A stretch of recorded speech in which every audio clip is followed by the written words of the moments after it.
travaille dans le secteur du conseil en système d'information. Du coup, c'est un secteur qui est plutôt porteur, où il y a beaucoup d'embauches, on a du mal à recruter même. Et donc oui, c'est plutôt très confiant dans la négo parce que on fait une croissance chaque année.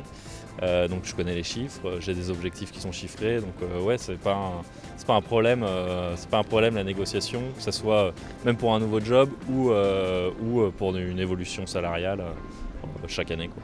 Donc oui, je suis confiant dans mes négociations pour l'augmentation, puisque en fait avec les réseaux sociaux aujourd'hui et toutes les comparaisons avec mes amis qui sont dans le même secteur, donc le secteur du conseil, on peut se comparer, on peut savoir ce qu'on vaut sur le marché, et puis même avec les différents chasseurs de tête qui viennent me voir régulièrement sur LinkedIn, ils me font des propositions, et je peux me comparer par rapport à un marché, je ne suis pas juste dans ma boîte pour ce type de questions. Et il y a aussi un gros partage avec mes collègues. Je sais certains qui ont 2-3 ans de plus que moi par où ils sont passés, donc voilà. Avec tous ces éléments-là, j'ai toutes les cartes en main pour pouvoir négocier mes rémunérations de façon correcte. Moi avant tout, je suis une très mauvaise négociatrice, donc c'est vrai que pour moi c'est compliqué de négocier, que ça soit à l'embauche ou une fois en poste. Maintenant, voilà, je dis qui ne tente rien à rien, donc quand j'ai besoin ou envie de demander une augmentation, et j'y vais, et puis après ça passe tant mieux, et ça passe pas, après à moi de prendre le bon choix, on va dire. Oui, moi je suis assez confiant parce que je sais que mon expérience et puis mes compétences que j'acquiers avec le temps, ça va valider ça et ça va pousser à l'augmentation après que je vais demander, quoi. Du coup, j'ai ultra confiance. Oui, bien sûr, hein, parce que travaillant dans le secteur de la formation, donc, qui se réforme comme beaucoup d'autres secteurs, hein, à partir du moment où on dispose en gros des fondamentaux de formation, puisqu'il y a plusieurs modalités qui ont été mises en œuvre par le gouvernement à ce niveau, comme les précédents d'ailleurs, et il y a les dispositifs pour pouvoir en fait se former. Parce qu'on peut augmenter sa rémunération si on se forme et si on s'adapte aux mutations des marchés. Si je suis convaincue que mon travail est bien fait et que j'accomplis toutes les missions, je suis très convaincue et ça serait plutôt factuel. Donc il y aura des chiffres à côté, il y aura le volume ou le travail réalisé, en chiffres bien sûr. Et après j'y vais tout droit et puis je demande une augmentation, ou évaluation, réévaluation de salaire et puis c'est tout.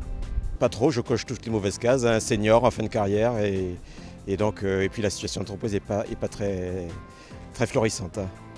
Non, pas du tout. En général, je suis très mauvaise en négociation, donc je dis oui à ce qu'on me propose. Parce que je ne sais pas faire, j'ai pas la méthode.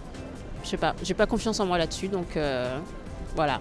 Après, j'essaie de négocier en entretien annuel, mais en tout cas, à l'embauche, non. Les profils comme les miens, il n'y en a pas forcément beaucoup sur le marché. Et comme les entreprises ont besoin en fait, de recruter, on a un peu un levier dans la négociation.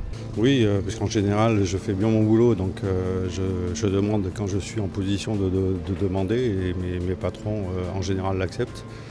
Après, j'ai une autre casquette, c'est d'être donneur d'augmentation ou refuseur d'augmentation. Et donc là, je le fais en fonction des compétences et des performances des gens avec qui je travaille. Et j'essaie d'être le plus honnête et le plus cohérent possible, d'expliquer aux gens pourquoi ils ont ou ils n'ont pas une augmentation en fonction de leur performance. Oui, parce qu'en fait moi j'ai créé mon entreprise, donc en soi c'est moi qui décide de mon salaire, donc là-dessus ça va. En revanche c'est sûr que j'ai une équipe, j'ai créé mon entreprise qui s'appelle CoCoWorker et on est une petite dizaine de collaborateurs, et c'est vrai que la chance que j'ai, c'est que déjà ce sont des personnes qui sont venues nous voir parce qu'ils s'étaient intéressés par la mission qu'on proposait, et qui aussi avaient conscience qu'au démarrage on n'a pas la possibilité de payer des personnes comme elles pourraient l'être dans des grands groupes, et qui étaient les premières à faire en fait à proposer finalement de faire cet effort au démarrage. En revanche, on a la capacité nous de les associer indirectement, donc avec d'autres procédés. Donc c'est une façon aussi de les intéresser aux résultats de notre entreprise. Et puis on va leur apporter d'autres choses, qui est une culture forte, de la responsabilisation, de la liberté dans leur façon de travailler. Et ça, en fait, ça pèse autant finalement que le salaire.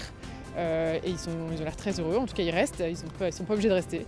Donc moi je pense qu'au final, c'est pas que juste le salaire, et que la mission d'entreprise aide énormément. Voilà.